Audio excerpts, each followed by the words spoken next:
नमस्ते। आज हम प्रतिशत, लाभ हानि, डिस्काउंट इनके बारे में चर्चा करने जा रहे हैं। प्रतिशत यानी कि परसेंटेज। देखने में ये अलग अलग चैप्टर हो सकते हैं, लेकिन यदि हम थोड़ा सा ध्यान से देखें तो ये सभी एक ही टॉपिक के अंतर्गत आते हैं।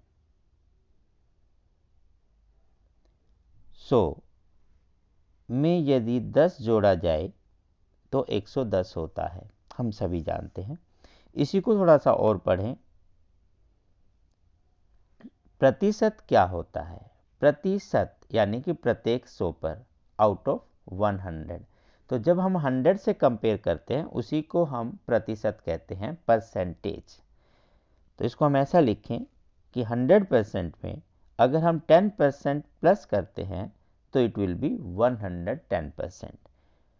और कोई भी संख्या अपने आप का 100% ही होती है, तो किसी संख्या में भी जब 10% आप जोड़ेंगे तो वो उसी संख्या का 110% हो जाएगा। बस इस लाइन को इस तरह से समझ लीजिए।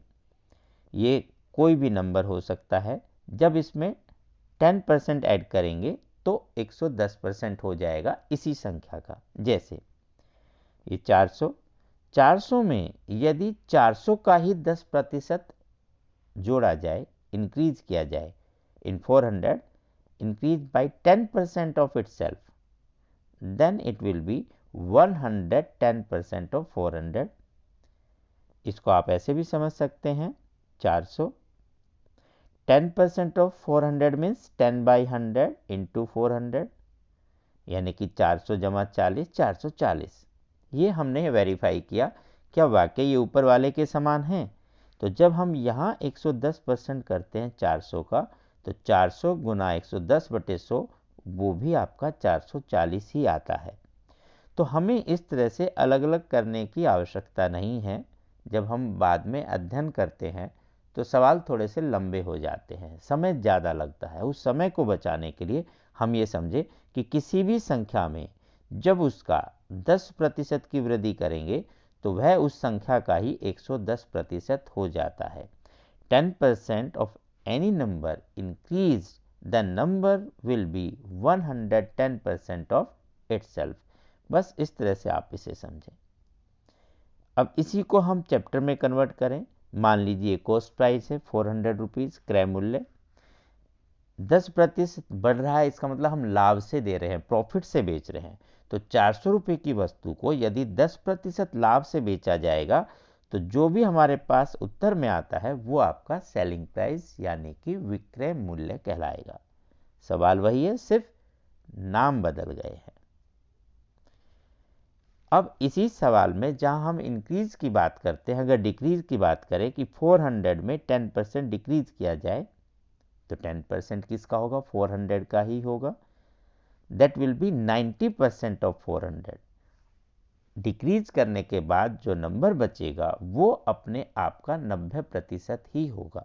तो 400 का 10% कम कर रहे हैं, 400 में से कम कर रहे हैं, इसका मतलब जब 100 में से 10 करते हैं कम तो 90 होता है। उसी को हम प्रतिशत में पढ़ेंगे तो 90%। तो 90% ऑफ 400 ये होगा। अब यहाँ हम नेमिंग की बात करें तो 400 अगर हमारे पास कॉस्ट प्राइस है तो माइनस करना, डिक्रीज करने का मतलब हमें लॉस हो गया, हानि हो गई। तो यदि कोई वस्तु 400 रुपये की है और 10% लॉस से, हानि से बेची जाती है तो जो भी मूल्य आएगा वो 400 का 90% होगा। आप उसे प्लस माइनस भी कर सकते हैं और वो उत्तर जो भी आता है ये आपका क्या होगा? सेलिंग प्राइस यानी कि विक्रय मूल्य। तो हम इस नतीजे पर पहुंचे, यदि इसी को अब हम डिस्काउंट के सवालों में करना चाहें तो डिस्काउंट किस पर होता है? अंकित मूल्य, मार्क प्राइस पर। तो अभी तक हम जिसको कॉस्ट प्राइस की तरह यूज कर रहे थे, लेस करने का मतलब लॉस होना, लेकिन जब हम मार्क प्राइस की बात करते हैं तो यहाँ जो लेस हुआ है ये डिस्काउंट है कि 400 रुपये की वस्तु पर यदि 10% की छूट दी जाए, डिस्काउंट इज 10%, देन तो 400 का 90% ही शेष मूल्य बचेगा और वही आपका सेलिंग प्राइस यानी कि विक्रय मूल्य हो जाएगा। तो जिन सवालों में कॉस्ट प्राइस और मार्क्स प्राइस दोनों की बातें कहीं की जाती है तो हमें इस दोनों तरह से चलना होगा। हम सीपी प्रॉफिट से सेलिंग प्राइस निकालेंगे, एमपी डिस्काउंट से वहाँ भी सेलिंग प्राइस निकालेंगे। क्वेश्चन में कुछ चीज़ें गिवन होगी और कुछ चीज़ें अननोन होगी जो हमें आइडेंटिफाई करनी होगी। जैसे क्वेश्चन कर लेते हैं कि यदि कहीं डिस्काउंट 10% है और प्रॉफिट 20% है। अब क्वेश्चन में या तो कॉस्ट प्राइस गिवन होगा या मार्क प्राइस गिवन होगा, अंकित मूल्य एमआरपी मैक्सिमम रिटेल प्राइस। अगर सेलिंग गिवन है तब तो सिंगल क्वेश्चन है जो हम एक लाइन में कर सकते हैं। अभी अगर दोनों बातें इसको थोड़ा सा समझें, इसका मतलब कॉस्ट प्राइस पर 20% प्रॉफिट होगा। प्रॉफिट हमेशा कॉस्ट प्राइस पर ही होना है, क्वेश्चन में दिया हो या ना दिया हो। तो कॉस्ट प्राइस का 20% बढ़ाने का मतलब है कॉस्ट प्राइस का 120% हो जाना, 120% of cost price and that will be the selling price. ये आपका सेलिंग प्राइस। अब हम डिस्काउंट की बात करते हैं तो डिस्काउंट मिलता है मार्क प्राइस पर, अंकित मूल्य पर। तो 10% डिस्काउंट देने का मतलब डिक्रीज करना, तो 10% डिक्रीज मतलब 90% हो जाना। तो मार्क प्राइस में से जब 10% कम करेंगे that will be 90% of itself. ये भी आपका सेलिंग प्राइस होगा। तो ऐसे किसी प्रश्न में जहां अंकित मूल्य और क्रय मूल्य की बातें हों तो हम देखते हैं अंकित मूल्य का 90%, मार्क प्राइस का 90%, वो भी सेलिंग प्राइस ही आता है। कॉस्ट प्राइस का 20% आप बढ़ाते हैं तो 120% हो गया, वो भी सेलिंग प्राइस है। बट किसी एक क्वेश्चन में सेलिंग प्राइस तो दोनों सेम होंगे। इसका मतलब हम यहाँ से ये रेशो निकाल सकते हैं कि सीपी को इधर लाएंगे तो ये डिवाइड में हो गया, तो MP upon CP must be in the ratio 120 के साथ ये 90 इधर जाएगा नीचे, तो 120 अपॉन 90। तो डायरेक्ट हम देखना चाहें तो एमपी और सीपी में ये रेशो हो गया, तो 20% बढ़ाने पर 120 हुआ था, 10% डिस्काउंट था इसलिए वो हमने 90 किया था, तो ये रेशो आ जाता है। याद भी रखने की ज़्यादा ज़रूरत नहीं है, हम समझ सकते हैं कि किसी भी सवाल में अंकित मूल्य ही ज़्यादा होगा क्रय मूल्य से, तभी आप लाभ प्राप्त कर सकते हैं। एमपी और सीपी तो जो ज़्यादा वाला है प्रॉफिट वाली चीज़ है, 20% प्लस करना है, 100 में 20 प्लस करेंगे 120 होगा, 10% डिस्काउंट करना है, 100 में से 10 माइनस करेंगे 90 होगा। इस रेशो का यूज करते हैं। तो आइए इसको आगे से कि बार बार हमें ना लिखना पड़े, हम किस तरह से कर सकते हैं, एक ऐसा डायग्राम बनाकर एक तरफ आप लिखेंगे डिस्काउंट और दूसरी तरफ लिखेंगे प्रॉफिट। तो 100 माइनस जो डिस्काउंट करेंगे, यहाँ जो भी वैल्यू आपको मिलेगी इसे अभी के लिए मान लीजिए, क्योंकि अभी हमने पढ़ा पीछे रेशो में, तो यहाँ क्या होगा कॉस्ट प्राइस और यहाँ मार्क प्राइस। अब इस प्रकार के सभी सवाल आप आसानी से कर सकते हैं इन दोनों अनुपात के अनुसार। आइए देखते हैं किस तरह से। जैसे किसी क्वेश्चन में यदि आपके पास है एमपी मान लेते हैं, कुछ भी गिवन होगा आपको क्वेश्चन में,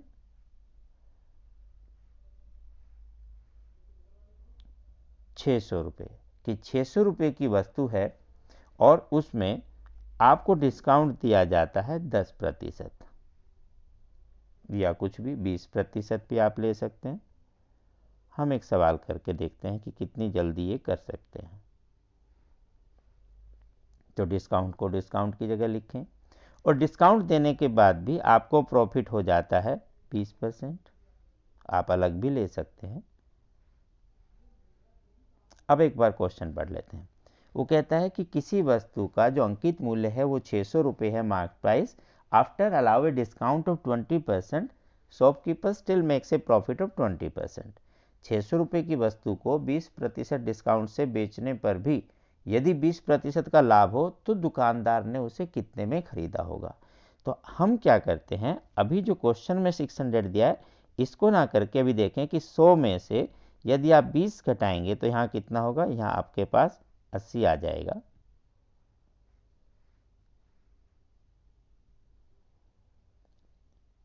और जब 100 में आप 20 प्लस करेंगे तो यहाँ आपके पास 120 आ जाएगा। तो 80 और 120 का रेशो होगा सीपी और एमपी का। अब हम क्वेश्चन में देखते हैं, ये तो हमारी अपनी एजम्पशन है जो हमने 100 के साथ की, बट एक्चुअल क्वेश्चन में कितना दिया हुआ है मार्क्स प्राइस 600। जो इसका साफ दिखाई दे रहा है कि 5 गुना है, इसका मतलब कॉस्ट प्राइस भी इसका क्या होगा 5 गुना। तो हम डायरेक्ट यहाँ से आराम से लिख पाएंगे कि जो कॉस्ट प्राइस है वो 80 का 5 गुना यानी कि 400 रुपये हो जाएगा। तो इस तरह से हम डायरेक्ट निकाल सकते हैं सीपी को। उम्मीद करते हैं आपको ये अच्छे से समझ में आ गया होगा। जो अन्य क्वेश्चन दिए हुए उससे इसका अभ्यास करें। नमस्ते।